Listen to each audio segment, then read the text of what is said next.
Welcome to Business Week TV. I'm Jill Bennett at the NASDAQ market site. Consumer confidence plunges to its lowest level in 16 years, and some grim news on the home front. Housing prices in the U.S. continue to fall dramatically, extending a painful losing streak. Price declines accelerated in April, lower than they were a year earlier in all 20 of the major metropolitan areas tracked by the S&P Case-Shiller Index. So the biggest losses coming in Las Vegas, Miami, and Phoenix, with prices dropping by 25% or more. LA and San Diego round out the worst five. Now, across the country, the average home price in the biggest metro areas fell 1.4% in April alone, 15.3% in a year, and down an astounding inflation-adjusted 22% from their peak in July 2006. And this situation could be getting worse. The future of the real estate market, the U.S. financial markets, and the economy, all bleak. Joining us now, Business Week economics editor Peter Coy. Peter, thanks so much for joining us. Sorry to be on such a bleak topic. It really is. I mean, we had a pretty grim report there, and you're saying things are going to get worse.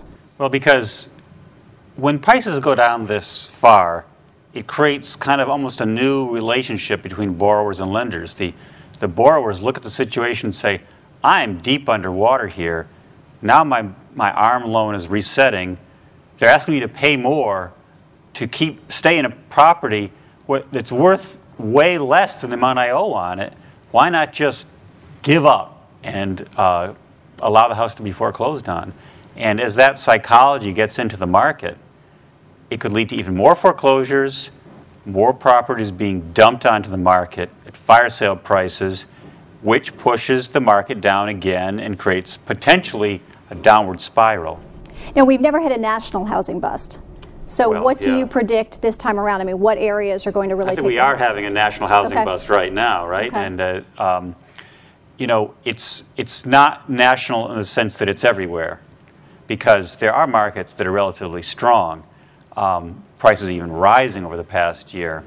And then there are others where the weakness is much less dramatic. For example, Texas, North Carolina, the Pacific Northwest, all doing reasonably well. Right, Dallas was actually up 1% month to month. Right, okay, but then you look at the hardest hit areas, Southern California, Nevada, Arizona, Florida.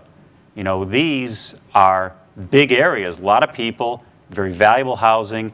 They're pulling down the entire national average. Okay. Now, despite an effort underway in the Senate, I mean, Congress and the White House is pretty much, they've stayed away from really helping out homeowners. Do you think that would change with the new administration? You know, they're trying to help, but without putting up a lot of taxpayer money. It was understandable. Taxpayers who did not get into a mess are not in the mood for seeing their money go to bail out those who did, both the borrowers and the lenders. Very understandable instinct. There's a bill now on the verge of passing the Senate, and it'll require some compromise of the House and probably be signed by President Bush, that will provide some assistance in the form of FHA-insured loans to replace the loans of people who are creditworthy but are deep underwater. And yet that will not help everybody who needs help. And it's relatively low cost because the government's really not psyched up yet for a big expensive project. The question is, if the housing market gets worse, will Congress and the administration be forced to step up and possibly do significantly more? Okay, well, let's talk about some advice for the buyers and the sellers out there.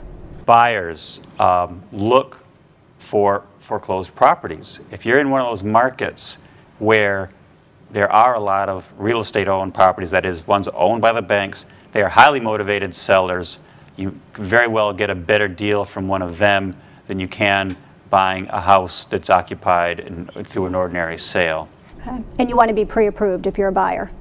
Pre-approval helps a lot because these days so many people can't get approval for a loan. You know, they'll string along the seller for months saying, yeah, I want to do the deal. They'll take the house off the market, and then suddenly the loan will fall through. And so sellers are kind of not interested in looking at those people anymore. They want to deal with somebody who's got ready cash, who's got pre-approval. But sellers need to be realistic and really knock the prices on their homes if they want to sell quickly. Exactly. I mean, that's been the lesson of history, and it's playing itself out again this time, which is that so many people had a target in mind for what they could get for their house. I've been saying this on your show for more than a year, by the way. This is not the first time I've said this. And they held out for an unrealistically high price.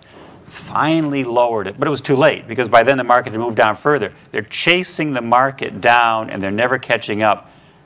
They're going to end up either owning the house, staying in it, or selling it for a ridiculously low price, far lower than they could have gotten if they'd just cut earlier. Okay, Peter, it was great to have you here.